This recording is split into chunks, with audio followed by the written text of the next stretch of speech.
toi, c'est un moment de séduction.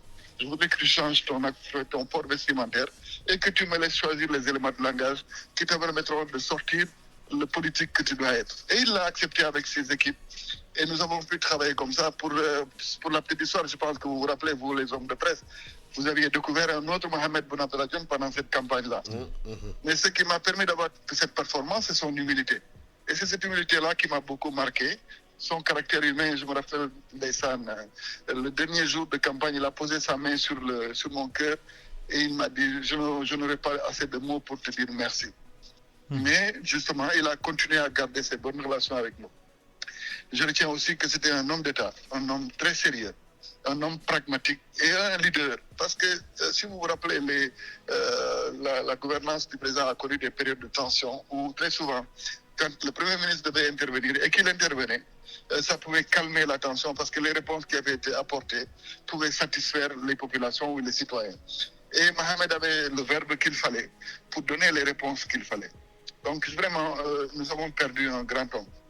Nous avons perdu un croyant. Je connais de lui cette résilience et son acceptation en toute humilité de toutes les épreuves que le Seigneur lui a fait subir. Mohamed a connu une vie très difficile avec des accidents qui ont valu des pertes humaines dans sa propre famille. Je pense que vous en savez quelque chose. Je sais aussi qu'il a souffert plusieurs fois de maladies. Mais à chaque fois, pour ceux qui connaissaient son intimité, ils savaient que Mohamed avait comme compagnon les enseignements de Seigne Bamba, les Hassidas, et qu'il avait dans ses poches et que tout le temps, il fréquentait pour pouvoir puiser en dehors du Coran la foi qu'il lui fallait pour surmonter les épreuves. Et il m'a toujours dit, je ne vois pas ce que j'ai fait pour être Premier ministre dans ce pays. Alors que c'est un poste qui aurait pu être occupé par des milliers d'autres Sénégalais qui ont l'envergure pour pouvoir être à la tête du pays. Mais je connaissais cet homme-là, très croyant, qui a accepté de suivre toutes les épreuves de la vie. Je retiens de lui aussi un homme loyal, un homme qui a eu le sens de la famille. Je voudrais présenter mes sincères condoléances à toute la nation sénégalaise parce que nous avons perdu un fils, un patriote et un serviteur de l'État.